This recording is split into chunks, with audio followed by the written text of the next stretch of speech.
Y hoy vamos a hablar de uno de los que yo diría que es el grupo más duro, o como que es como con el que más nos cuesta a veces.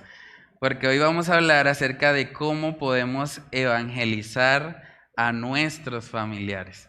A veces es un poco más fácil cuando lidiamos con un ateo, alguien que pertenece a una secta, porque podemos aplicar ciertos principios y como que casi siempre que tenemos una conversación con ese tipo de personas, sabemos que la conversación dura unos minutos, de pronto algunas horas, pero hasta ahí.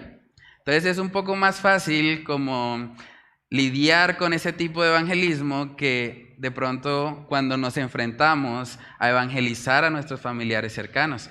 Porque una vez que les hablamos a ellos, seguimos teniéndolos cerca. Y ellos siguen observándonos y ellos siguen cuestionando de pronto lo que les decimos. Entonces el reto con los familiares cercanos viene siendo muchas veces mayor que con los personajes de los que hemos estado hablando hasta hoy.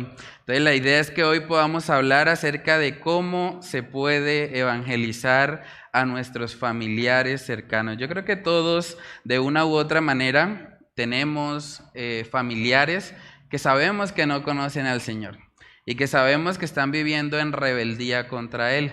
Y debe ser algo que cargue a nuestros corazones en cuanto a la necesidad de ir y llevarles el Evangelio. Vamos a mirar un texto en Lucas capítulo 12 que nos muestra cómo el hecho de que nosotros nos convirtamos al Señor puede causar que haya una división grande a nivel familiar. Lucas capítulo 12, versículos del 51 al 53. Si alguien tiene ese pasaje, lo puede leer. ¿Pensáis que he venido para dar paz en la tierra? Os digo, no, sino disensión, porque de aquí en adelante 5 en una familia estarán divididos, 3 contra 2 y 2 contra 3. Estará dividido el padre contra el hijo contra el padre, la madre contra la hija contra la madre, la suegra contra su nuera y la nuera contra su suegra. Amén. Bueno, tremendo eso, ¿no? O sea, ese texto está en el contexto de lo que es la persecución por causa del Evangelio. Y hay momentos, hay lugares, de hecho, en el mundo actual en el que muchos están siendo totalmente rechazados en sus familias por causa del Evangelio. Hoy por hoy, si una persona que pertenecía al grupo de los musulmanes se convierte al cristianismo, los musulmanes pueden decidir simplemente quitarles todo. O sea, dejar de reconocerlos como parte de la familia. Y eso es algo bastante fuerte. Imagínense un hijo que al convertirse al cristianismo sus padres les digan, ya no eres más nuestro hijo. Si vas a seguir a Jesús, si eso es lo que quieres, entonces ya no más, no eres parte de esta familia, vamos a quitar todo, no vamos a darte ningún apoyo, ninguna herencia, nada. Te vamos a tratar como un desconocido. Y eso en el mejor de los casos. Porque también a veces las mismas familias optan por matar a sus hijos por causa del Evangelio. Es una gran realidad que está ocurriendo. El hecho de que no suceda de pronto en Colombia o a nuestro alrededor no significa que no esté pasando. Y debemos ser conscientes de que en ocasiones el Evangelio puede causar ese tipo de disensión, ¿sí, hermano? De hecho, en otros países, en otras culturas, también apresan a las personas y los condenan hasta que ellos digan que, o sea, hasta que renuncien a Jesús. Sí. Si renuncian a Jesús, bueno, le dan libertad, pero si no, siguen presos y después los condenan a muerte. Sí. No, es una realidad y yo creo que debemos ser conscientes de que en ocasiones el Evangelio nos va a llevar a un punto en el que probablemente tengamos que decidir o vamos a agradar a nuestra familia o vamos a agradar al Señor.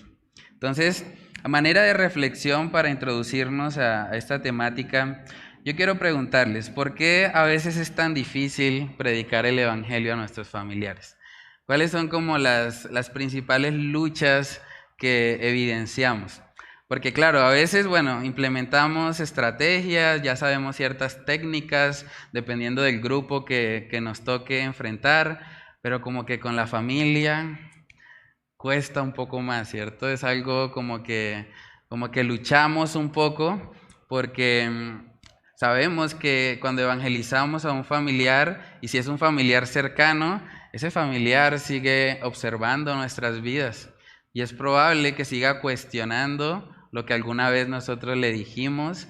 Es probable que esa persona de pronto haga algo de burla o que incluso vaya y hable con otros familiares para tratar de persuadirnos o de convencernos de que estamos errados.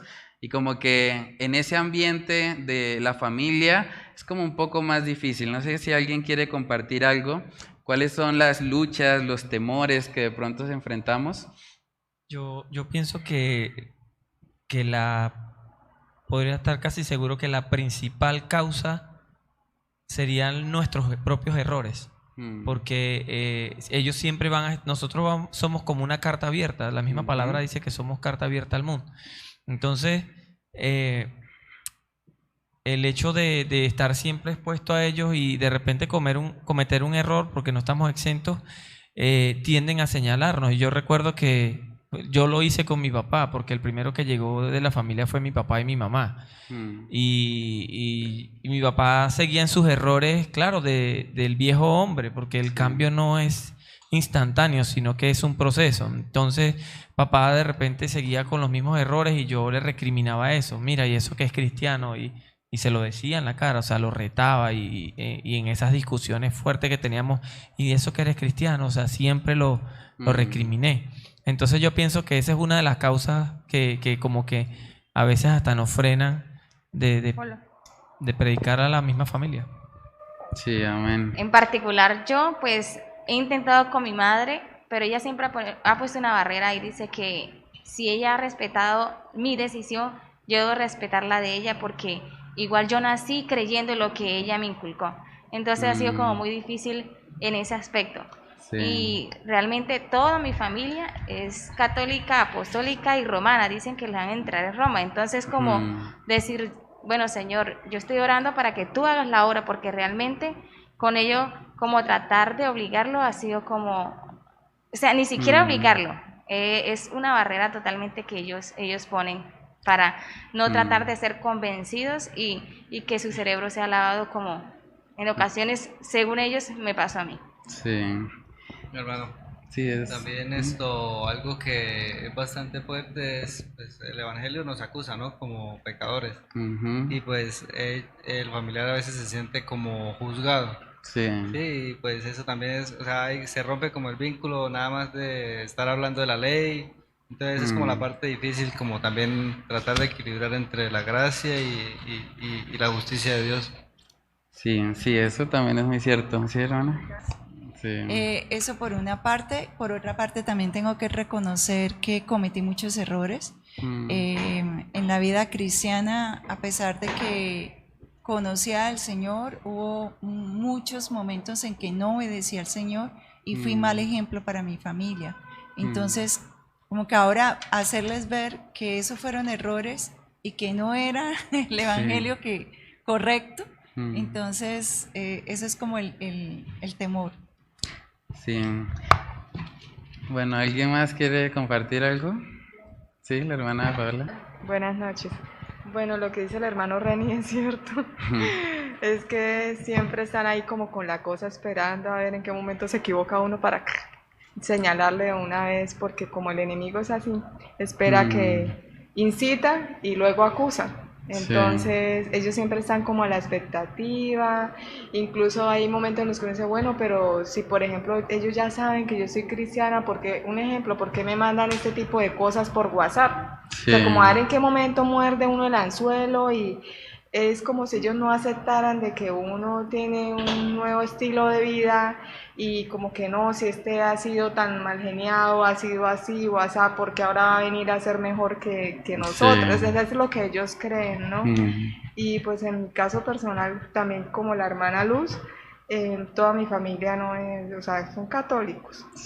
Y nosotros somos los únicos con los niños, y fue bastante difícil. Entonces en mi caso, por ejemplo, se reunieron y dijeron, vamos a cortarle la entrada económica. Entonces O sea, Sí. buscaron presionar, por ejemplo, con la parte económica. Sí.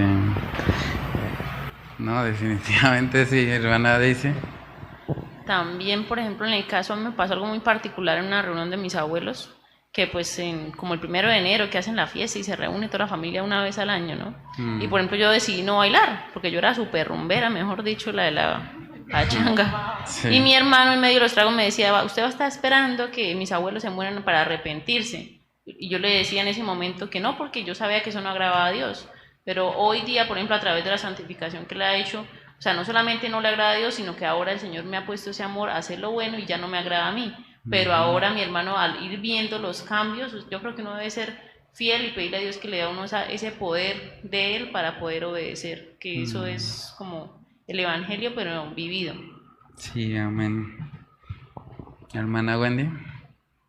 Bueno, en mi caso, específicamente con mi esposo, a veces me cohíbo es porque lo reconozco, él sabe mucho más de palabra que yo. Y muchas cosas que yo le he intentado de hablar del evangelio como tal, porque pues yo sé que él tiene el conocimiento, pero pues no tiene la convicción. Entonces lo único que le digo es, hablo del evangelio. Sin embargo, él siempre me descorcha porque me saca, pero es que si vemos a Cristo, Cristo hacía eso. Entonces como que yo reflexiono en ese momento, yo, uy, madre, sí, tiene razón. O sea, son cosas que yo reconozco que en medio de mi desconocimiento, porque pues no reconozco que no conozco la palabra completa, pero él sí la sabe muy bien, entonces como que ahí en esa parte él me intimida, o sea, realmente es lo que pasa. Bueno, ¿alguien más quiere compartir algo? Bueno, yo creo que sí. En mi caso, mi familia, nosotros fuimos el segundo núcleo familiar que se convirtió a Cristo. Primero fue una prima, esa prima nos invitó a mi papá y a mi mamá, y mi papá y mi mamá me invitó a mí y a mi hermana, y así fuimos como que llegando uno por uno. Y siempre en las fiestas decembrinas, hermano, venga para acá, hermano, mire, échese una, hermano. Sí. Venga, hermano, no va a beber, hermano. Ya no bebe, ahora es hermano. Entonces, los hermanitos, vienen los hermanitos, y él viene. Siempre era así, eso era siempre se burlaban de nosotros. Pero con el tiempo ellos, algo que yo siempre le digo a la gente, a veces no necesitas estar leyéndole la palabra a la persona. O sea, modelando a Cristo en acciones, en situaciones, eso también predica. Entonces, ellos empezaron a notar el cambio y llegó un momento donde aprendieron a respetarnos. No se burlaron más de nosotros, hacían la fiesta, ellos se tomaban sus tragos por allá, nosotros los cristianos aquí conversando.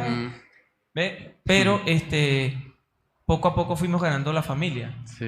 Y ahora de la familia hay pocos que no quieren, o sea, todavía están duros como una piedra, pero sí hay una mayoría pues que recibió al Señor, y pues eso nos da mucho gozo.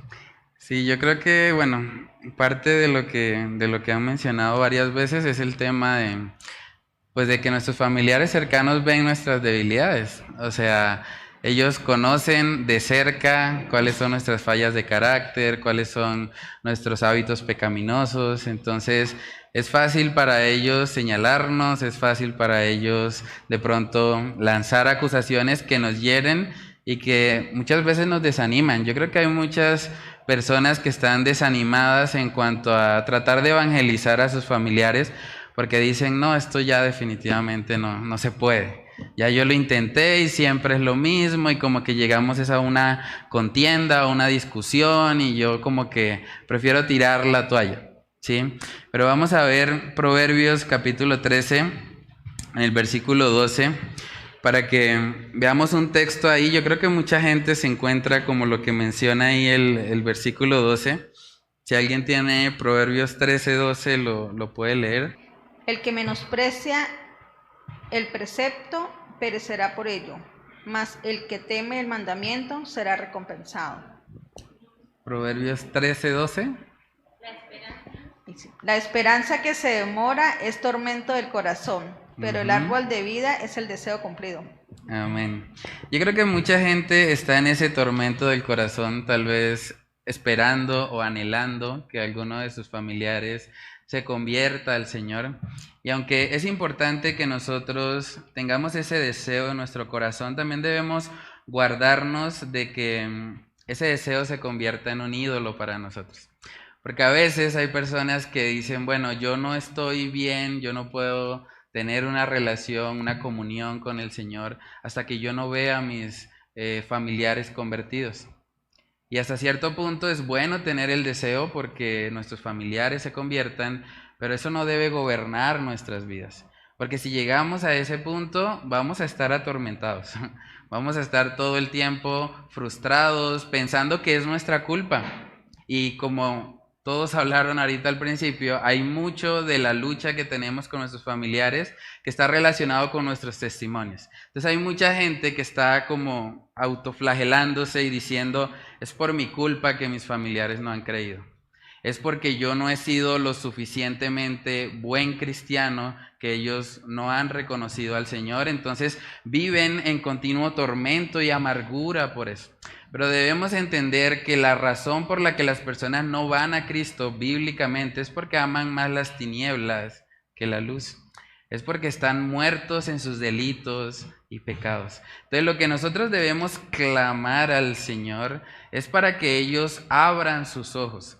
Porque todo eso que ellos están de pronto acusándonos de que, bueno, usted ahora se cree el hermanito, se cree superior, se cree que está por encima de los demás, todo eso realmente es un síntoma, pero no es la enfermedad en sí. El problema del ser humano es el pecado que lo ha enceguecido y ha hecho que rechace el mensaje del Evangelio. Entonces debemos guardarnos de que se convierta en un ídolo para nosotros el hecho de que nuestros familiares se conviertan, pero al mismo tiempo también debemos procurar vencer todos los temores que nos causan nuestros familiares, porque la realidad también es que nos sentimos muchas veces intimidados por ellos al tenerlos tan cerca, al saber que nos están viendo. Y también a veces ese temor nos paraliza.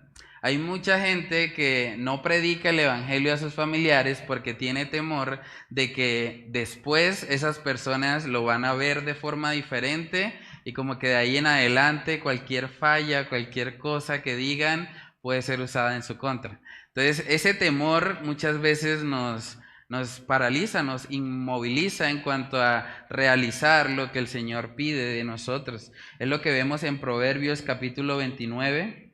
Proverbios capítulo 29 en el versículo 25. Si alguien tiene ese texto lo puede leer. Proverbios 29, 25. Proverbios 29, 25. El temor del hombre pondrá lazo, mas el que confía en Jehová será exaltado. Amén. ¿Qué hace un lazo? Nos amarra, nos ata, nos inmoviliza, ¿cierto? Entonces, cuando nosotros tenemos ese temor a los hombres, muchas veces nos sentimos así. Yo creo que a todos en algún momento de pronto nos ha pasado que de pronto estamos en una reunión familiar y bueno, de pronto ese contexto de las fiestas, de bailar, del trago y todo eso, y como que toda la familia se une ahí para de pronto burlarse, y el hermanito, mira, el que no toma ahora el santurrón, después de ser tan malo, ahora viene a dárselos de cristiano, ¿sí?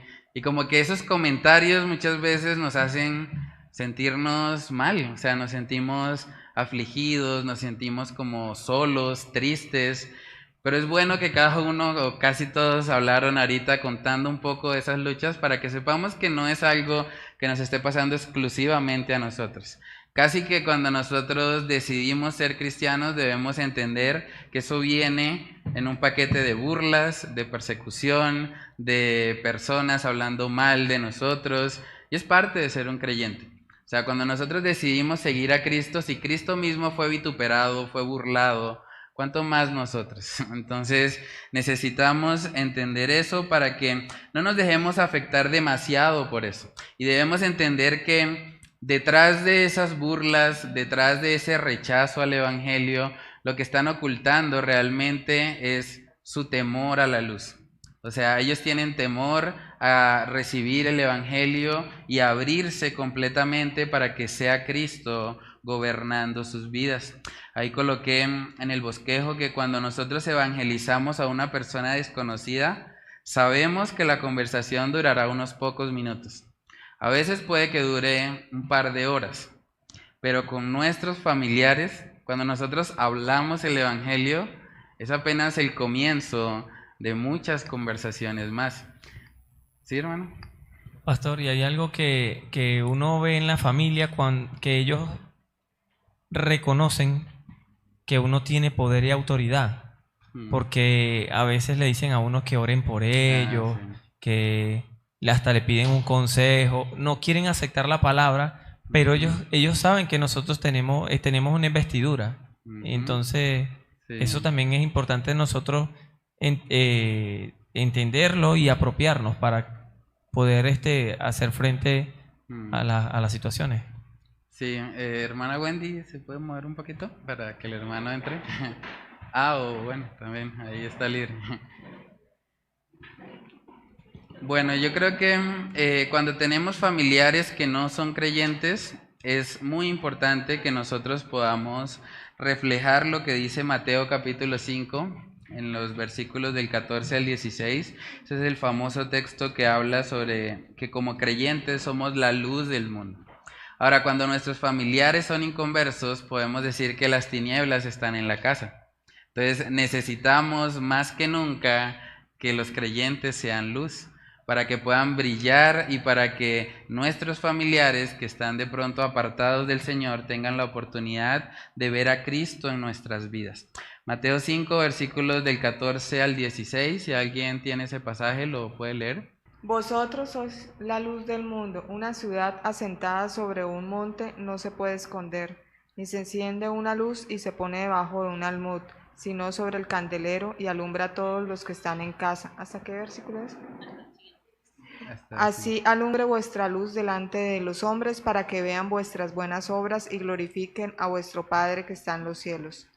Amén. Dice que para que vean nuestras buenas obras y glorifiquen a nuestro Padre que está en los cielos. O sea, hacer luz no se trata de nosotros mismos. O sea, no se trata de que yo brillo. Se trata de que Cristo brille en mí. Y eso es importante porque, claro, como creyentes, como cristianos, vamos a cometer pecados. Vamos a fallar. O sea, y creo que todos de alguna manera hablaron acerca de eso. O sea, el hecho de que nosotros fallemos, de que nosotros pequemos, no significa que la luz de Cristo no esté en nosotros. Y eso es importante que nuestros familiares lo entiendan. Porque cuando nosotros les predicamos a Cristo, nosotros estamos hablando de Él como el Salvador, no de nosotros mismos.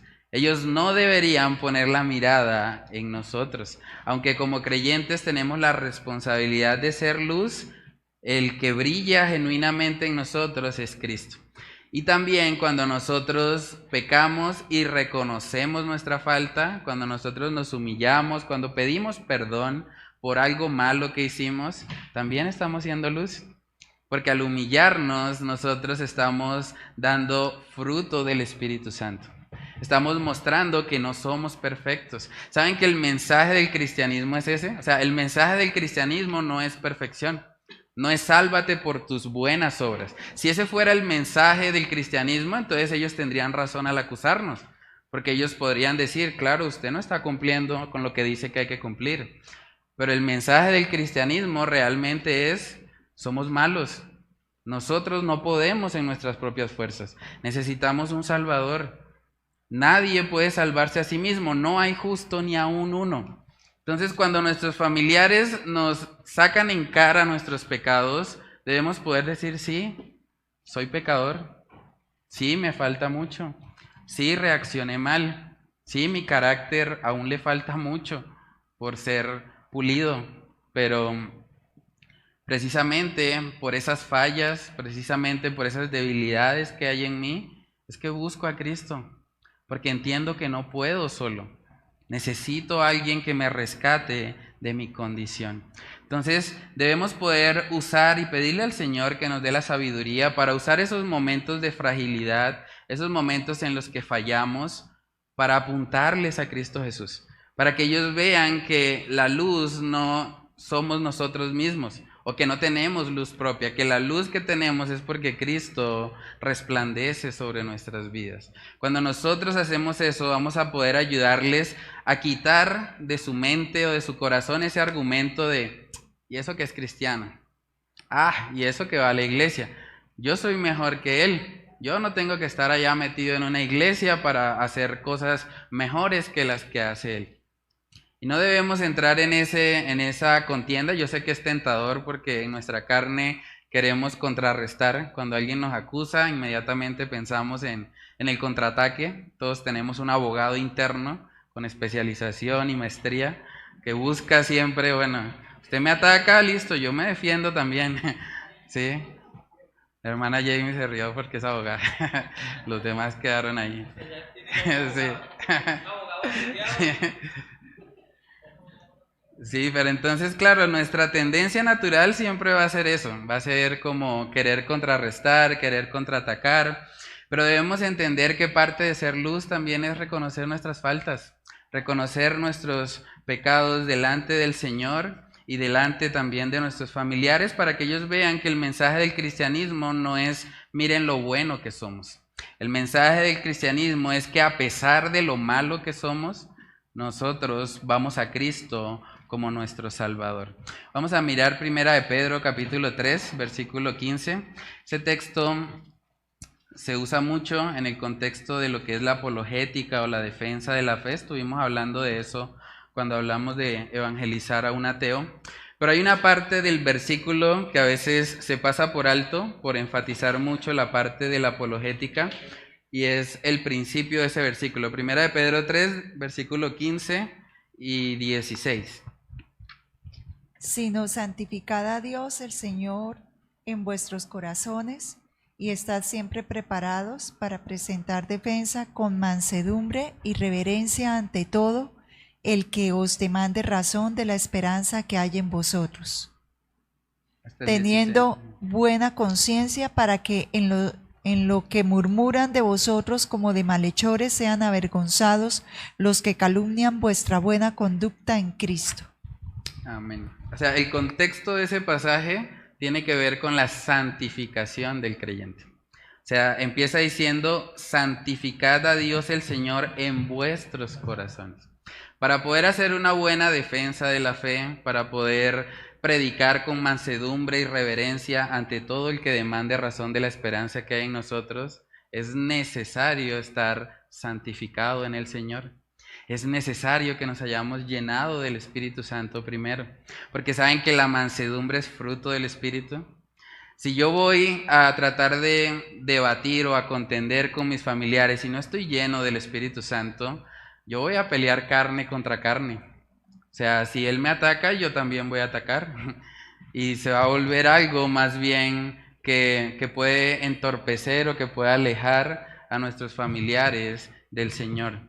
Entonces debemos pedirle a Dios la gracia, el favor, para que primeramente nos estemos llenando de Él, que estemos siendo santificados, para que en la medida en que somos santificados podamos hablar palabra sazonada con sal, podamos hablar palabra que viene del Señor, que no vayamos a contender, a chocar con ellos, sino que podamos con la sabiduría de Dios guiarlos hacia Cristo Jesús. Eso es algo muy importante y es algo que nosotros debemos clamar y pedir al Señor para que sea cada vez más evidente en nosotros el fruto del Espíritu Santo y que de esa manera también podamos alcanzarles. Pablo le decía a Timoteo que el siervo del Señor no debe ser contencioso, sino amable, que sepa responder de alguna manera a aquellos que están cuestionando o atacando la verdad, por si acaso el Señor les concede que se arrepientan. Entonces es muy importante que nosotros primeramente nos llenemos del Espíritu Santo para poder tratar estas cosas con nuestros familiares. Lo siguiente que quiero mostrarles respecto a este tema es que aunque el testimonio es una gran ayuda para nosotros evitar ser piedra de tropiezo para nuestros familiares, debemos tener claro que el testimonio por sí solo es completamente insuficiente. O sea, ustedes pueden vivir la vida cristiana perfecta, pero si ustedes no le hablan a la persona el evangelio, la fe viene por el oír. y el oír la palabra de Dios. Entonces, claro, el testimonio nos abre las puertas. El testimonio hace que muchos de ellos estén un poco más abiertos a recibir el mensaje, pero el testimonio solo es insuficiente.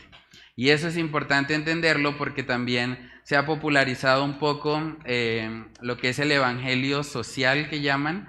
Hay gente que dice, bueno, pues yo nunca voy a hablarles de Cristo, yo simplemente voy a hacer luz, voy a comportarme bien y ellos se convertirán. Pero realmente eso es insuficiente. De hecho, es bastante curioso que cuando nos vamos a la palabra de Dios, Jesús mismo tenía hermanos que no eran creyentes. Ahora, Jesús, si alguien tenía buen testimonio, era Jesús. Jesús nunca pecó. Y aún así, a pesar de tener un testimonio totalmente intachable, sus hermanos no creían. Eso lo vemos ahí en el libro de Juan, Juan capítulo 7, versículos del 2 al 5. Juan 7, versículos del 2 al 5, si alguien lo tiene, lo puede leer. Estaba cerca la fiesta de los judíos, la de los tabernáculos. Y le dijeron sus hermanos, sal de aquí y vete a Judea para que también tus discípulos vean las obras que haces. Porque ninguno que procura darse a conocer hace algo en secreto. Si estas cosas haces, manifiéstate al mundo. Porque ni aun sus hermanos creían en él. Amén. Tremendo eso, ¿no? O sea, Juan capítulo 7. Es probable que estos hermanos estuviesen con Jesús en las bodas de Caná, porque estaba María, estaba Jesús. Es probable que ellos vieran a Jesús convertir el agua en vino. Ellos vieron a Jesús desde pequeño, desde que a los 12 años iba al templo y hablaba ahí con los ancianos, con los eruditos. O sea, ellos vieron un testimonio completamente intachable de Jesús. Pero aún así dice el versículo 5 que ni aun sus hermanos creían en él. Ellos estaban diciendo, bueno, pues tal vez para poder creer necesitamos ver algo más. ¿Qué tal si mejor tú sales y le muestras al mundo las obras que haces? Para ver si de pronto al ver otras personas creyendo nos animamos también a creer en ti. Eso es bastante curioso. De hecho, el mismo apóstol Pablo también, el apóstol Pablo es otra persona que tuvo un gran testimonio, o sea, una persona que cambió totalmente su vida. Y en Romanos capítulo 9 vamos a ver que sus hermanos en la carne o sus familiares del pueblo de Israel que habían visto esa conversión de Pablo, que habían visto que se convirtió de ser un asesino de cristianos ahora a ser un predicador cristiano. Ahora vamos a ver en Romanos 9 los primeros 5 versículos que muchos de esos hermanos en la carne de Pablo tampoco se habían convertido, a pesar del testimonio tan grande que él manifestó. Romanos capítulo 9, versículos del 1 al 5. Sí, pues realmente lo que sí dice claramente el texto es que ellos no creían en él. O sea, los hermanos, por alguna razón, puede ser, sí, es temor a los hombres, tal vez ellos se avergonzaban un poco de lo que Jesús hacía, pero en términos generales, lo que vemos es que ellos, a pesar de que habían visto a una persona intachable, ellos seguían sin creer. Entonces, ¿alguien tiene Romanos 9, del 1 al 5? Dice, verdad digo en Cristo, no miento, y mi conciencia me da testimonio en el Espíritu Santo, que tengo gran tristeza y continuo dolor en mi corazón, porque deseara yo mismo ser anatema, separado de Cristo, por amor a mis hermanos, los que son mis parientes según la carne, que son israelitas, de los cuales son la adopción, la iglesia, el pacto, la promulgación de la ley, el culto y las promesas, de quien son patriarca, de los cuales según la carne vino Cristo, el cual es Dios sobre todas las cosas, bendito por los siglos. Amén. Amén. Ese texto de verdad es muy impactante. O sea, el apóstol Pablo está diciendo, yo preferiría ser un maldito, yo preferiría ser el que está separado de Cristo, con tal de que alguno de mis hermanos, los que son mis parientes según la carne, o sea, los familiares de él, se convirtieran. O sea, él tenía una gran carga por ellos. Y eso es algo que nosotros debemos también pedirle al Señor, que no nos rindamos, porque mucha gente dice, bueno, yo ya le prediqué, ya como que, ya yo hice mi parte, ya no voy a insistir más en eso. Pero saben que hay testimonios de personas que se han convertido después de 40 años de que un cristiano les predicó. Yo estaba leyendo esta semana que estaba preparando el mensaje de Eclesiastés, una historia de un señor que le predicaron el evangelio siendo niño en una escuela bíblica, en una iglesia. De hecho, él fue a esa escuela bíblica sin muchas ganas, fue porque un vecino lo invitó para que asistiera, y él escuchó el evangelio de una maestra de niños, o sea, a los 7 años. Y 80 años después, a los 87 años, estaba en la clínica, y él cuenta que en medio de, bueno, la quietud que hay en una clínica, que ya no se puede hacer muchas cosas, él empezó a recordar, y dice que él recordó la clase de escuela dominical que le enseñó su maestra, y a los 87 años la palabra dio fruto. Él se convirtió y creyó en el evangelio que le había sido predicado 80 años atrás. Y ahí es donde uno dice, bueno, definitivamente la soberanía del Señor es impresionante. Hay momentos en los que de pronto nosotros estamos lanzando la semilla y tal vez no vamos a ver el fruto. Tal vez se va a demorar 5 años, tal vez 10, tal vez 15, 20, no sabemos. O sea, debemos poder descansar en que la salvación es del Señor y que Él en su momento puede obrar conforme a su voluntad y puede permitir que esos familiares que hoy por hoy se muestran duros, que se muestran difíciles, que como que están rechazando ardientemente el evangelio, a futuro puedan ser los que luego vengan rendidos a los pies de Cristo. ¿Quién se iba a imaginar en el contexto del libro de Hechos que el apóstol Pablo iba a ser un cristiano? Yo creo que nadie. O sea, ¿quién se iba a imaginar que un tipo que mataba a cristianos luego iba a ser un cristiano? Yo creo que eso era algo impensado. Pero en un momento, cuando el Señor se le aparece a este hombre, cuando tuvo ese encuentro con Cristo, él cambió totalmente. Lo mismo puede hacer Dios en la vida de nuestros familiares, aún de aquellos que nos parecen difíciles, que nos parece que es imposible. O sea, el Señor puede transformar aún el corazón más duro. Entonces, coloqué ahí en la parte de razona, el objetivo principal en el evangelismo familiar es llevar a nuestros seres queridos a mirar a Cristo y no a nosotros. Por lo tanto, debemos orar y buscar oportunidades para que ellos sean expuestos a la palabra de Dios. Eso es muy importante. O sea, claro que el testimonio tiene un valor muy grande que nos abre puertas, pero debemos entender que el objetivo principal no es que nos vean a nosotros, sino que ellos puedan ser expuestos a la palabra de Dios, al mensaje de Cristo, porque la fe viene por el oír. Necesitamos que ellos escuchen la palabra de Dios. Y es ahí donde debemos pedirle al Señor la sabiduría para nosotros poder llegar a nuestros familiares con el evangelio.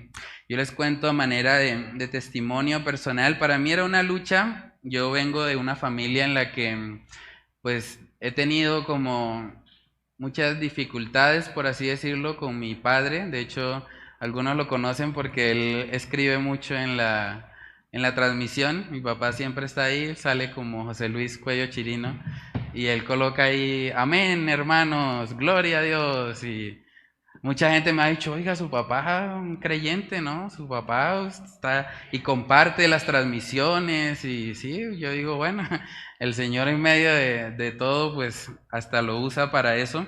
Y bueno, es una lucha para mí porque, sobre todo cuando yo llegué a los pies de Cristo, yo tenía mucho rencor en contra de Él.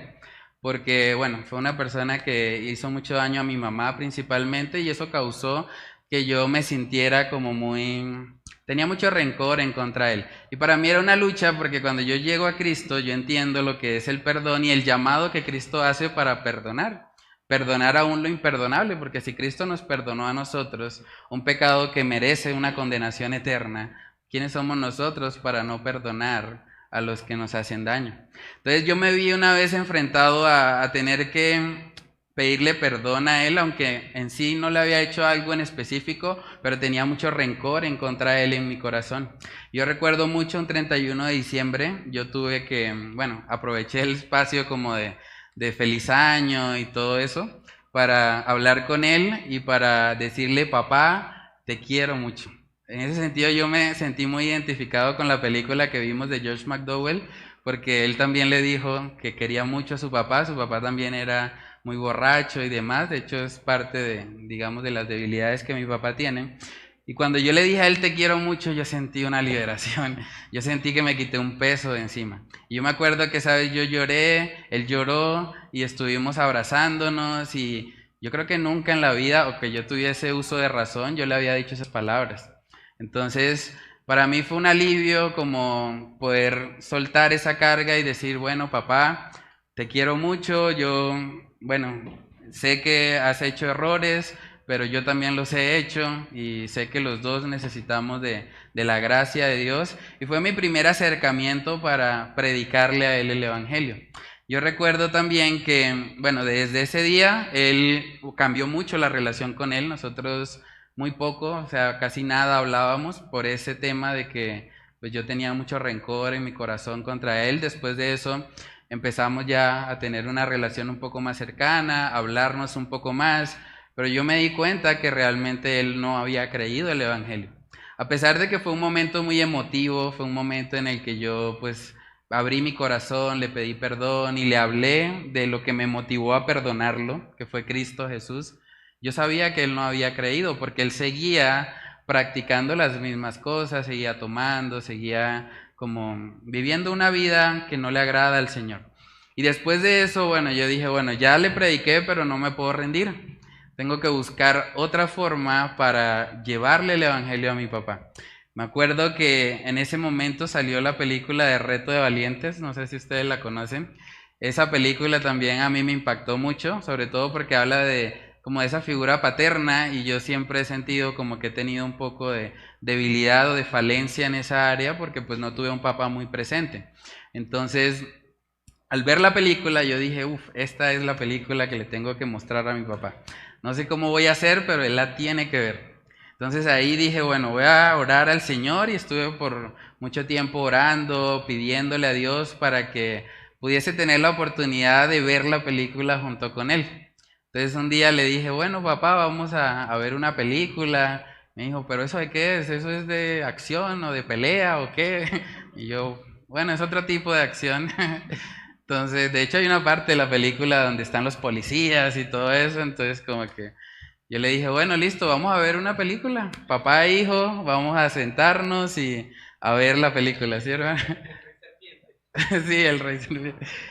Entonces, bueno, vimos la película. Yo me acuerdo que yo le pregunté, bueno, papá, pero ¿qué te pareció la película? O sea, dime qué pudiste reflexionar o algo. Y me dijo, bonita, sí, bonita. Y yo, bueno, pero háblame un poco más, o sea, ¿qué piensas realmente? ¿Has pensado alguna vez en la eternidad, en que un día vamos a morir, en que un día pues vamos a partir? Y él me dijo, no, pues cada religión dice lo suyo, entonces uno no sabe ni qué creer. O sea, al final yo creo que uno no puede ser fanático. Y yo, no. Entonces yo me empecé a sentir muy frustrado porque yo decía, pero bueno, hice el esfuerzo, estaba orando y demás, pero al mismo tiempo también el Señor me pudo dar a entender que pues no soy yo, realmente es Dios el que a su tiempo hará la obra en él. Pero yo me acuerdo que parte de lo que me frustró mucho fue que él no entendió. O sea, la película habla una parte del Evangelio, luego yo hablé con él del Evangelio, pero él no entendió. O sea, él tal vez estuvo ahí, tal vez compartió un poco conmigo, pero la palabra no penetró su corazón. Y yo recuerdo mucho porque dormíamos ahí cerca de la habitación, que luego yo lo escuché hablando con mi mamá. Me dijo, Félix, está raro. O sea, yo no sé qué le pasa. Es como, o sea, bueno, yo estoy agradecido con Dios de que no es un marihuanero, porque en el barrio donde nosotros crecimos hay demasiados que están en las drogas y demás. Él decía, bueno, pues estoy agradecido de que él no sea como los otros jóvenes, pero tampoco al otro extremo, o sea, se está volviendo un fanático, o sea, algo equilibrado, un promedio, ni marihuanero ni evangélico. Así se utiliza mucho el término allá. Entonces yo dije, bueno, en últimas, a pesar de que yo traté de llevarle el evangelio, traté de predicarle a él la palabra de Dios, tuve que reconocer que pues no eran mis propias fuerzas, ni eran mis tiempos. El Señor es el que se encarga y el Señor en su momento, si es su voluntad, permitirá que él pueda tener ese encuentro salvífico con el Señor. Entonces vamos a ver aquí 2 ejemplos bíblicos de cómo algunos personajes de la palabra se acercaron o cómo trataron de que sus familias conocieran el mensaje de salvación. Un ejemplo está en Hechos capítulo 16, ese es el famoso pasaje también del carcelero. Mucha gente lo ha sacado de contexto diciendo, bueno, cree en el Señor Jesucristo y serás salvo tú y tu casa. Pero realmente si leemos el texto completo, nos damos cuenta que la razón por la que esa promesa se cumplió en el carcelero fue porque Pablo fue a la casa y predicó el evangelio. Vamos a verlo, Hechos 16, versículos del 31 al 34. Ellos dijeron, cree en el Señor Jesucristo y serás salvo, tú y tu casa. Y le hablaron la palabra del Señor a él y a todos los que estaban en su casa. Y él, tomándolos en aquella misma hora de la noche, les lavó las heridas y enseguida se bautizó él con todos los suyos. Y llevándolos a su casa, les puso a la mesa y se regocijó con toda su casa de haber creído a Dios. Amén. Entonces, este hombre carcelero estuvo colocando ahí la mesa, estuvo preparando todo para que también sus familiares estuviesen expuestos al mensaje del evangelio. Y yo creo que es algo que también podemos aplicar en nuestras vidas. Todos tenemos hermanos en la fe, a veces con la familia hay muchos prejuicios, ¿sí? A veces como que, bueno, hay gente que está pensando, no, Félix ya es un evangélico, un fanático, pero ¿qué tal si yo digo, bueno, voy a invitar a mi hermano Reni a mi casa y voy a pedirle de antemano, hermano, quiero que me colabores, tengo una lucha con mi papá y de verdad ha sido difícil, pero yo creo que si una persona que pues no está aquí en la casa habitualmente, de pronto le habla y él tiene esa conversación contigo, de pronto Dios puede usarte para que él crea el evangelio. Entonces podemos organizar, servir una mesa e invitar ahí al hermano Reni y bueno, orar al Señor y tratar de que en ese momento nuestros familiares que no conocen al Señor puedan estar expuestos al evangelio de pronto por una persona diferente. O sea, el carcelero no dice la palabra que fue el que fue y les predicó. Él más bien facilitó que llegara Pablo con los discípulos para predicarle a los que estaban ahí en su casa. Entonces, es algo que podemos hacer y que tenemos el acceso. ¿Cuántos somos hoy acá? 1, 2, 3, 4, 5, 6, 7, 8, 9, 10, 11, 12, 13, 14, 15, 16, 17, 18 con el hermano Robert. Entonces, podemos decidir, bueno, voy a organizar una comida, voy a hacer una cena o algo así, y voy a pedirle de antemano a un hermano en la fe, un hermano que conozca el evangelio, que vaya a mi casa, que comparta con mi familia y a orar por él, a orar por mi familiar, para que si el Señor así lo permite, el evangelio pueda penetrar en el corazón de mis familiares que no conocen a Cristo. Yo creo que es una buena estrategia que podemos implementar para pedirle a Dios que use a otra persona para alcanzar a nuestros familiares para Cristo. También otro ejemplo impactante que vemos en la Biblia es el ejemplo de Andrés. Andrés no es muy popular en la Biblia, de hecho el pasaje donde vemos que se habla más de Andrés está en Juan capítulo 1. Andrés era el hermano de Pedro. Pero es curioso porque Andrés escuchó el evangelio primeramente por voz de Juan el Bautista y luego que él reconoció a Cristo Jesús, inmediatamente lo que pensó es voy a buscar a mi hermano. Mi hermano es un poco impulsivo, es un poco emocional, es un poco terco, pero necesita a Cristo. Voy a ir y voy a predicarle el evangelio a mi hermano. Y gracias a Dios por la vida de Andrés. Porque yo creo que si Andrés no hubiese ido y no hubiese predicado el Evangelio a Pedro, no tendríamos muchos de los libros que tenemos hoy, Primera de Pedro, Segunda de Pedro, la predicación de Pedro en Hechos capítulo 2 en Pentecostés. O sea, yo creo que en el cielo muchas personas van a estar agradecidos con Andrés, porque aunque no fue muy reconocido en su ministerio, por lo menos bíblicamente no vemos un gran ministerio de Andrés. Sabemos que Dios lo usó para alcanzar a su hermano Pedro, que se convirtió en un pilar para la iglesia primitiva. Y nosotros no sabemos si el Señor, al usarnos a nosotros para predicarle el Evangelio a un familiar, de ahí va a salir un próximo Pedro, un próximo Santiago. No sabemos, el Señor puede glorificarse de tal manera que uno de nuestros familiares sea usado también para dejar un impacto o un legado en esta tierra con el Evangelio. Juan capítulo 1, versículos del 40 al 42. ¿Sí, hermana? Andrés, hermano de Simón Pedro, era uno de los 12 que habían oído a Juan y habían seguido a Jesús. Este halló primero a su hermano Simón y le dijo: hemos hallado al Mesías, que traducido es el Cristo.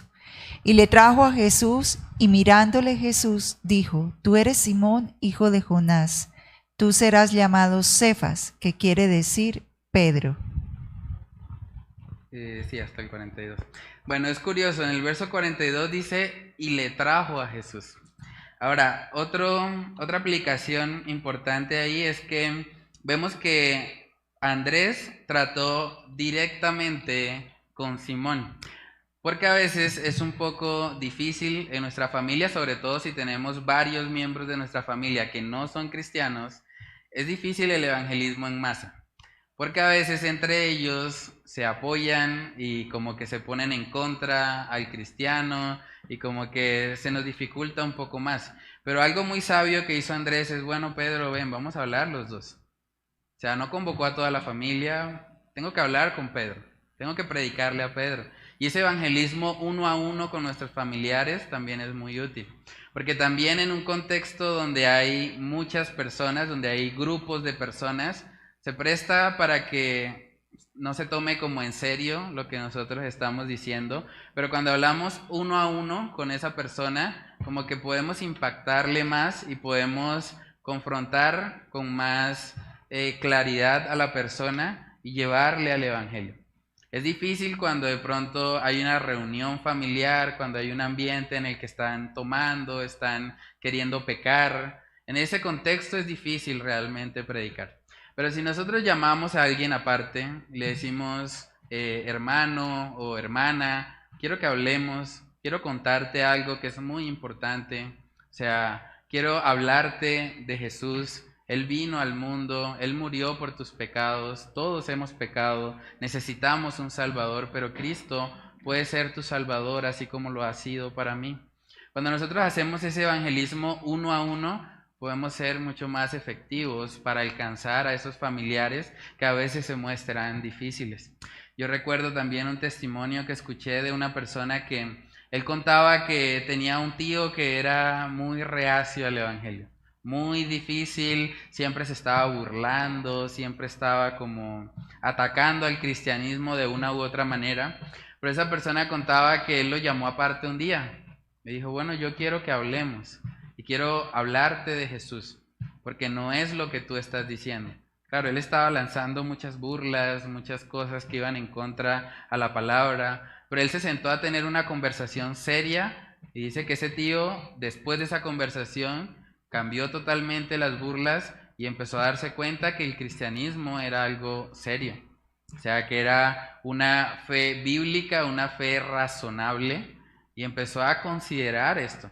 Y fue un proceso, pero la persona cuenta que más o menos un año después de esa conversación, la persona terminó creyendo el evangelio. Entonces, un burlador, una persona que estaba totalmente en contra del cristianismo, lanzando acusaciones, de repente se convirtió en un cristiano.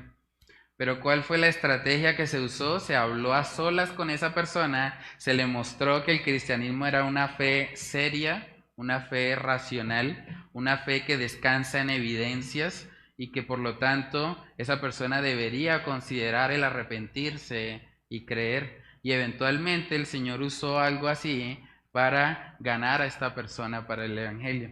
Entonces creo que este evangelismo uno a uno es algo muy valioso y debemos pedirle al Señor. Realmente no podemos como establecer un conjunto de pasos que si seguimos todos vamos a lograr alcanzar a nuestros familiares, pero la palabra dice en Santiago 1 que cuando nosotros estamos faltos de sabiduría, debemos pedirle a Dios, el cual da a todos abundantemente y sin reproche. Entonces pidámosle al Señor qué podemos hacer para que el Evangelio llegue a los oídos de nuestros familiares. Este viernes vamos a tener una gran oportunidad para eso, que es la noche de película. Ustedes pueden invitar a sus familiares que no conocen al Señor y pueden decirles, vamos a un cine al aire libre. No, al aire libre no, un cine en una iglesia. Si lo hiciéramos al aire libre pudiésemos decir eso. Pero no, vamos a ir a una noche de película. ¿Dónde es? Bueno, es en una iglesia, pero vamos a compartir. Va a haber crispetas, va a haber algo de tomar y es un tiempo para compartir los dos. Y ustedes pueden invitarle para que esa persona esté acá y va a ver la película y al final de la película vamos a dar un corto mensaje del Evangelio para retar a esas personas a que crean en Jesús. Yo creo que es una forma también que podemos usar para tratar de alcanzar a nuestros familiares. De pronto si les decimos vamos a un culto, nos van a decir no, yo a un culto no voy. Pero una película, bueno, sí, ¿por qué no? ¿Cuál es el problema? Igual vemos películas acá en la casa, entonces vamos, compartamos, ¿sí? Y es la oportunidad para que esas personas puedan escuchar el Evangelio, que es poder de Dios para salvación. ¿Sí, hermano?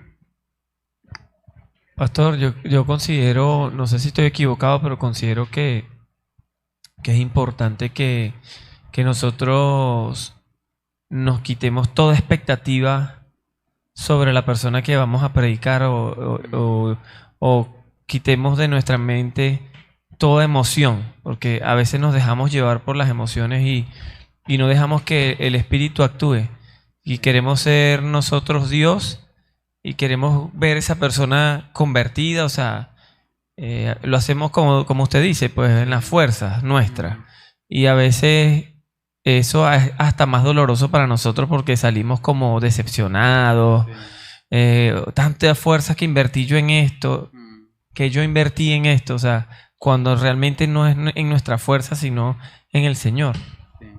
No, yo creo que eso también es clave. De hecho, Jesús murió sin ver a sus hermanos convertidos.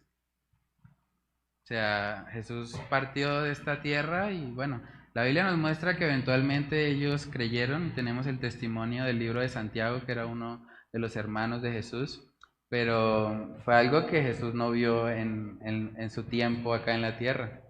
Nosotros no sabemos también si vamos a ver a nuestros familiares convertidos, puede ser que no, pero podemos descansar en que el Señor es bueno, que el Señor se glorifica, y que si realmente ellos se arrepienten y creen, sea cual sea el momento en que lo hagan, van a poder ser salvos.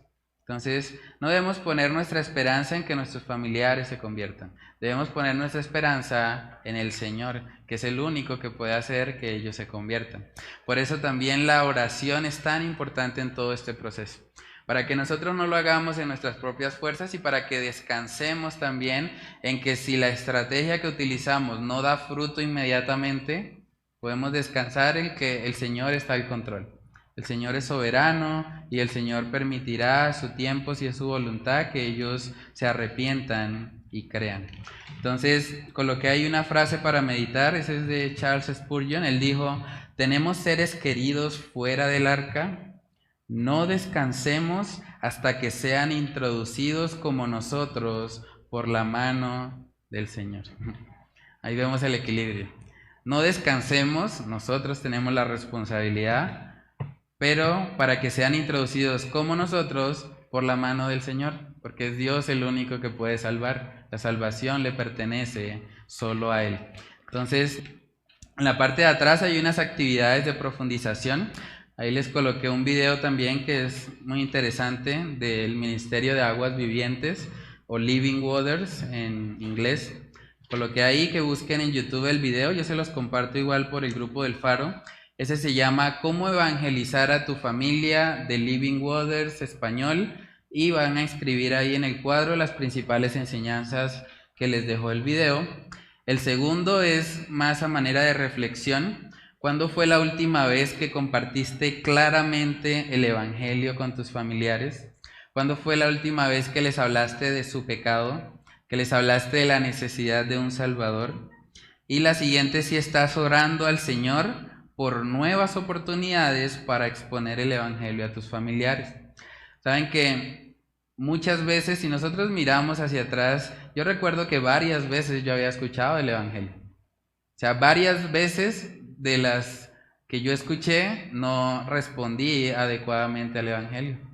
Y de la misma manera, nosotros no sabemos en qué momento nuestros familiares sí vayan a responder, pero nuestra tarea es sembrar esa semilla. Entonces debemos orar al Señor y pedirle nuevas oportunidades. Si ya lo hemos hecho, no nos cansemos de hacer el bien, dice la palabra. Sigamos predicando. Confiemos en que el Señor obra a través del evangelio. Ese es el medio de salvación que Dios ha dejado acá en la tierra. Entonces, estemos orando para que el Señor nos dé nuevas oportunidades para exponerle el evangelio a nuestros familiares. Lo tercero es, ora a Dios por sabiduría para llevar el evangelio a tus familiares. Ahí coloqué la cita de Santiago 1, del 5 al 6. Y una vez lo hayas hecho, escribe cuál será la próxima estrategia que usarás para llenarte de valentía piadosa y predicar el evangelio a tus familiares. Entonces, esas serían las actividades de profundización para esta semana. No sé si hay alguna pregunta o comentario sobre la lección de hoy. ¿Sí, hermana? Bueno, ahorita viendo la tercera pregunta, es más o menos eso, ¿sí? ¿Qué estrategia puedo tener yo? Pues yo creo que la mayoría aquí saben, conocen el testimonio de mi esposo, para yo pues poderle predicar el evangelio de una manera pues más eficiente. Sí, yo creo que una buena estrategia también es lo que está ahí en Hechos 16, o sea, de pronto invitar a una persona a la casa, alguien que pueda hablar, ¿sí? Eso pasó pues muchas oportunidades. De hecho, en estos días me lo recalcó él, porque me dijo, pero aquí vinieron muchas personas de su iglesia y nunca me hicieron ver mi error. Entonces yo quedé así como que, pero yo he hablado con usted, o sea, soy yo la que estoy hablando. Sí. Dice, pero usted es una sola. Entonces, yo ahorita cuando usted hablaba de este caso, preguntaba si estos dos últimos versículos que estábamos estudiando solamente son para personas no creyentes, o sea, que no saben absolutamente nada del evangelio. Ok. No, pues yo creo que aplica al principio para ambos, digamos, en el caso de... Pues es difícil saber, digamos, en cuanto a Alejandro, si realmente él es un creyente que está desanimado o es alguien que no tiene... por el testimonio yo sé que no es creyente. Ah, ok. Entonces, bueno, sí, realmente para una persona no creyente lo que necesita es el evangelio. O sea, es posible que uno tenga el evangelio intelectualmente, pero que no lo haya creído en el corazón. Una persona, claro, yo le digo a un niño que se aprenda el evangelio así por escrito, se lo escribo y lo puede memorizar, pero si eso no llega al corazón, eso no lo va a transformar. Entonces es importante con ese tipo de personas también tratar de tener una conversación sincera. O sea, yo creo que hay que pedirle al Señor obviamente la oportunidad y el momento para hacerlo, pero una conversación honesta en la que se hable acerca de la eternidad. O sea, yo creo que a una persona así hay que confrontarle con el hecho de que un día se va a morir y que todo lo que está persiguiendo aquí en esta tierra es efímero y no tiene valor eterno. O sea, en últimas, todos nos morimos, como hemos estado estudiando también en el libro de Eclesiastés. Los títulos académicos no nos los llevamos, las posesiones materiales no nos las llevamos, los placeres que obtenemos en este mundo tampoco se van con nosotros. Entonces, ¿para qué vivir por algo que simplemente un día se va a acabar? O sea, yo creo que hay que hacerle ver que hay una eternidad y que las decisiones que él está tomando hoy van a afectar esa eternidad. O sea, eso que él hace de pronto de decir, pero en tu iglesia hicieron esto, pero tú hiciste esto, realmente son los síntomas, pero no es la enfermedad. O sea, el problema de fondo es que él usa eso como una barrera para no hablemos de mi pecado. O sea, no hablemos de mí, hablemos del pecado de otros. Hablemos de tu pecado, hablemos del pecado de los de tu iglesia, pero de mí no. O sea, la naturaleza del ser humano es evitar eso, porque nos cuesta exponernos a la luz, ¿sí? La luz de Cristo expone nuestros pecados. Entonces yo creo que hay que tener una conversación honesta en la que se le confronte con su propio pecado y que se le ayude a ver eso. De pronto se le puede decir, estás viendo el pecado en otros, estás viendo el pecado en mí, pero no te estás mirando a ti mismo. Sí, de hecho, la última conversación que fue hace poco, bueno, yo sé que fue el Señor porque no fui yo, me guió fue a eso precisamente. Y ahí fue como que bajó un poco la guardia, ¿sí? Porque es que cuando yo le confronté precisamente una de las cosas que antes no lo hacía, que era precisamente eso, el pecado, o sea, la maldad que nos separa del Señor, ahí fue cuando él como que entendió que realmente hay una necesidad. Sí. Pero pues hay un corazón endurecido también que no lo quiere aceptar. No, es un proceso, pero yo creo que sí, ese es el punto al que hay que apuntarle, a que él pueda ver su propio pecado para poder presentarle a Cristo como el Salvador. Sí, yo creo que podemos leer ese texto de verdad es muy útil, Romanos 3:19. Pero sabemos que todo lo que la ley dice, lo dice a los que están bajo la ley, para que toda boca se cierre y todo el mundo quede bajo el juicio de Dios, ya que por las obras de la ley ningún ser humano será justificado delante de él, porque por medio de la ley es el conocimiento del pecado. Amén. Para que toda boca se cierre. Cuando vamos a la ley de Dios, no podemos justificarnos. Hemos pecado. La ley de Dios nos muestra nuestra condición y aunque tratamos de desviar la atención hablando del pecado de otros, hablando del pecado de, organizaciones y como que nuestra naturaleza es hablemos de todo menos de mi pecado. Entonces aquí vemos que el Señor ha dado la ley para que toda boca se cierre, para que todo el mundo reconozca que ha pecado y que necesita un Salvador. Entonces es muy importante usar eso para evangelizar a nuestros familiares. ¿Sí? Y pues que como el ejemplo a seguir debe ser Jesús, ¿no? O sea, no es mi esposa, ni mi esposo, ni la mirada, o sea, es Él, porque al fin y al cabo todos los demás somos pecadores, pero ese es como el reto, lo que tenemos ahí para... Sí, eso también es muy importante. O sea, la Biblia dice, puesto los ojos en Jesús, el autor y consumador de nuestra fe. No debemos poner la mirada en otros hombres, debemos ponerla en Él. Entonces, hermano, y...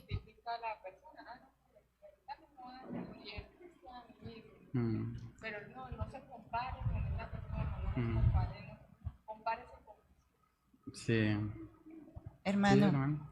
Y hay algo que yo creo que de pronto le pasa a Wendy, que es lo que me pasa a mí también con mi hijo, que a veces son personas que son intelectuales y que han estudiado y de pronto tienen algo de conocimiento. Entonces, en tu caso de pronto tú lo dices y sabemos de tu esposo que conoce la palabra. Entonces, el mayor temor es decir, uy, él conoce y yo cómo lo voy a debatir. Entonces, pero entonces acá estamos viendo que no somos nosotros ni es en nuestra carne, porque el conocimiento no es suficiente. Yo puedo conocer todas las leyes y conocer todas las normas y aún así mi corazón estar lejos de Dios y entonces tengo un corazón vacío y no soy salvo. Entonces es como lo que dice el pastor, confrontar eso, llevar a la persona a confrontarse con su pecado. Es decir, y llevarlo a la necesidad de que sí, independientemente del conocimiento, el conocimiento no lo va a salvar, ni el conocer ni aplicar la ley si no cree en Jesús. Amén, sí. Yo quisiera pues agregar algo en medio de la situación de nosotros como creyentes que pues diariamente estamos en la lucha de no pecar porque queremos agradar al Señor, porque nos tomó como soldados, ¿no? el no desmayar, seguir haciendo el bien, pedirle al Señor que sea capacitándonos, porque obviamente en medio de nuestras caídas, por ejemplo yo que soy mamá de 3 niños, que constantemente se aflora mucho el pecado en ese proceso de discipular pues, a los hijos.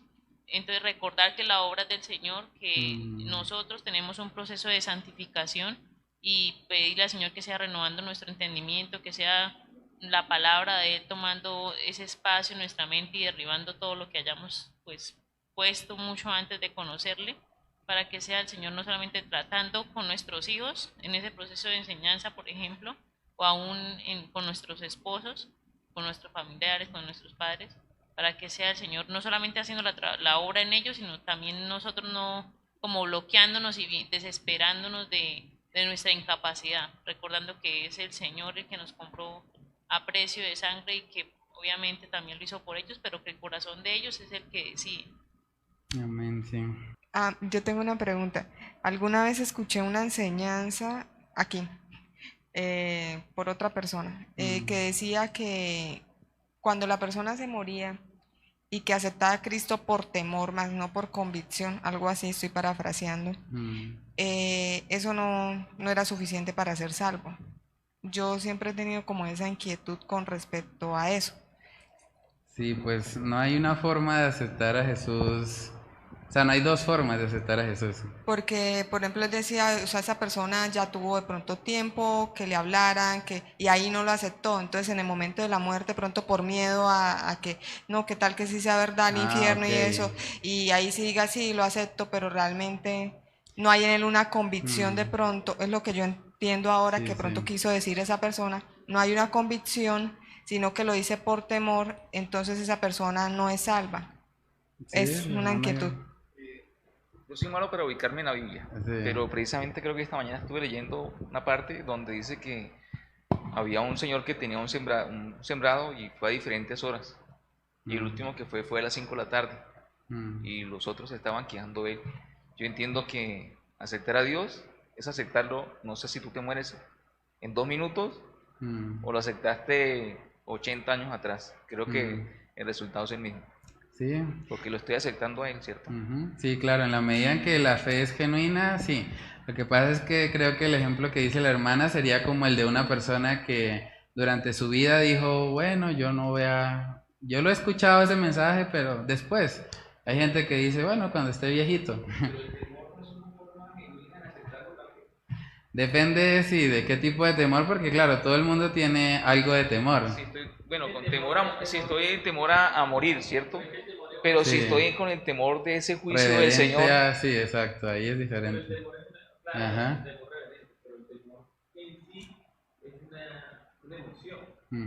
Es una reacción del cuerpo, sí.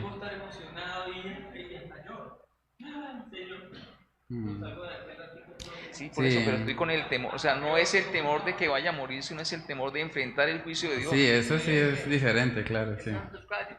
Sí, es que por ejemplo hay casos, bueno, por ejemplo con todo esto de las luchas a veces entre las pandillas y demás, o sea, uno se da cuenta de que a veces amenazan a uno de muerte y está muy asustado, tiene temor, porque dice, uy, me van a matar, uy, me cogieron, uy, ahora... Y bueno, puede ser que la pandilla digamos, que le estaba buscando para matarle, decida perdonarle la vida. Y esa persona se le perdona la vida, pero luego vuelve a lo mismo. O sea, ese temor no sería un temor reverente al Señor, sino es un temor a la muerte que todos tenemos. Entonces, ese temor no implicaría la salvación de nadie, porque eso es algo que todos naturalmente tenemos. Pero si es un temor como el que dice el hermano, que es un temor reverente, un temor a que me voy a encontrar con el Señor, claro que estaríamos hablando de un proceso ya de salvación. ¿Sí, hermano? Hola, yo creo que ahí la respuesta es la convicción de pecado. Esa es la respuesta, o sea, si una persona por físico miedo le dicen, si repites esto, ya te vas a librar del infierno, pero no tiene convicción de pecado, entonces lo hace por un temor, pero que es un temor mundano a escapar, pero no tiene la convicción de pecado. no se ve. Si uno habla con la gente, hoy estaba viendo en el noticiero y decían los presos, nosotros también merecemos todo. No sé si vieron esa noticia hoy al mediodía. Slayer. Tenemos derecho, tenemos esto, merecemos lo otro. O sea, todos ahí son inocentes. ¿Sí me explico? Entonces, a veces las personas por el físico miedo pueden repetir lo que tú quieras, pero es diferente a la convicción de pecado. La convicción de pecado es la que tiene que estar presente, haya un temor o no haya un temor. Es la convicción de pecado de verse que merece el infierno, que realmente lo merece. No es que voy a repetir esto para librarme. Sí, no sé si me hice entender. Sí, hermano.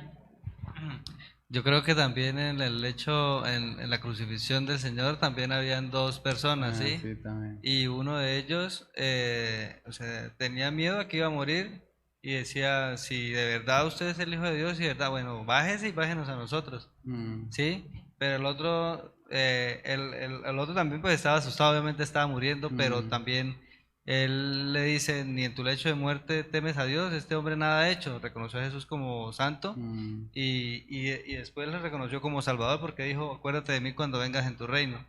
Entonces creo que dos personas con temor, pero una reverente y la otra como retando al Señor. Sí, Pastor, yo recuerdo esa enseñanza y es que precisamente usaron ese pasaje.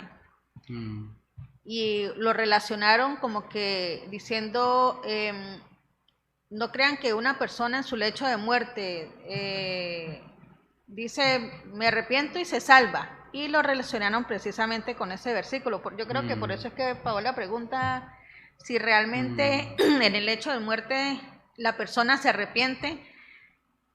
Obviamente, solamente conoce él y la persona y Dios, sí, realmente, pero por ejemplo uno como familiar puede estar tranquilo de que esa persona pues dijo en su lecho de muerte que se arrepiente, reconoce a Jesús, puede estar uno tan tranquilo de que... Lo que pasa es que eso es difícil aún con los que profesan a Cristo, porque también existe la apostasía y existen los falsos cristianos, o sea...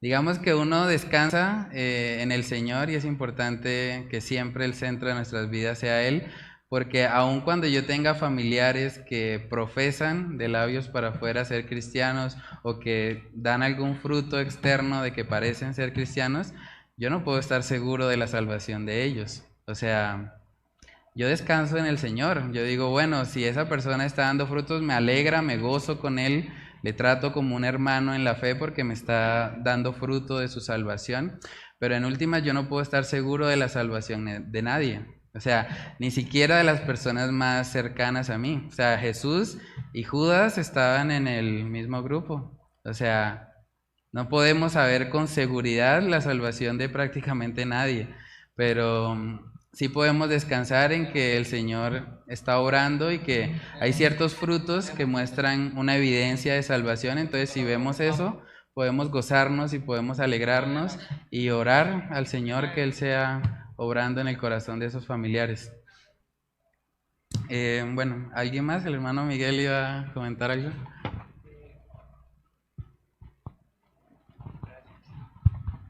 Pastor, pues redondeando como un poco pues de lo que empezamos desde empezó la reunión, ¿cierto? La cuestión es que nosotros sí estamos llamados a exhortar a la familia, ¿sí? O sea, nosotros, el Señor nos llama así como envió a Jonás a Nínive que había pecado de inmundicia, de la misma manera nos ha llamado a nosotros a exhortar a la familia, obviamente con todo el amor del mundo, ¿sí? Manifestándole primero el amor de Dios, pero sí siempre tenemos que estarles manifestando que por el camino que van mal, ¿sí? Porque indudablemente nosotros muchas veces podemos tomar una posición y decir, no, yo no voy donde mi familia, no me reúno porque ellos no hacen caso, no ponen cuidado, lo que hacen es entrar en conflicto. Y pienso que sería también una posición egoísta, ¿sí? Entonces la cuestión es, como el pastor decía, buscar los momentos indicados para hablar. Así como ellos nos conocen a nosotros por lo que fuimos antes y por lo que somos aún ahora, con nuestros errores, falencias, pecados que cometemos, pues nosotros también le conocemos a cada uno de ellos. Sí. Entonces, eso nos da a nosotros como el poder tratar con cada uno de ellos diferente, buscar espacio con cada uno de ellos para hacerlo, ¿sí? Sí. En mi familia, nosotros llegamos al Evangelio, bueno, en el caso mío, prácticamente porque fue mi familia la que me habló. Y hoy por hoy, con tristeza en el corazón lo digo, todos retrocedieron. Y unos están jugando a ser cristianos, yendo y haciendo unas cosas que no tienen sentido. Sí. Tal así que un día, aquellos que me predicaron, un diciembre dijeron tan aburridos los cristianos y ellos estaban bailando. Entre risa y esto, pues fue maluco. Pero pienso que tenemos que estarles hablando y hablarles con la verdad y confrontarles con el pecado, ¿sí? O sea, Sí. muy sabiamente y con muchísimo amor. Sí, eso es importante y yo creo que es parte de la lucha, ¿no? A veces no queremos confrontar con el pecado porque nosotros también nos vemos a nosotros mismos y estamos pensando, no, pues yo qué le voy a decir si yo también tengo pecado. Pero yo creo que podemos hacer una confrontación en la que nosotros también nos mostramos como pecadores. O sea, es decirle, bueno, tú has pecado en contra de Dios, yo también.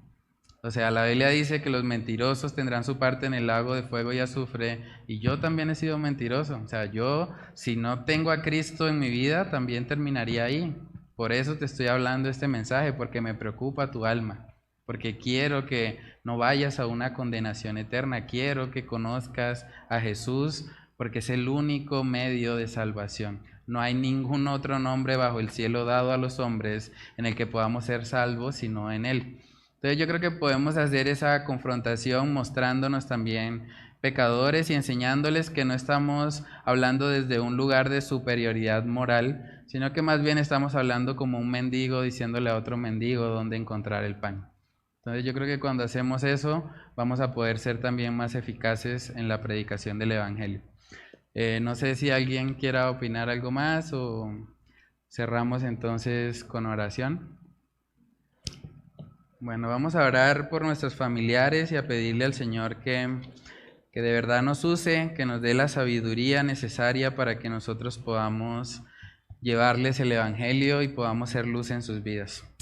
Padre, te damos muchas gracias, Señor, por este tiempo tan hermoso que tú nos permites compartir como hermanos, como familia en la fe, Señor. Tú sabes lo mucho que carga nuestros corazones, Señor, nuestros familiares que no te conocen, esos familiares que tal vez están en rebeldía contra ti, Señor.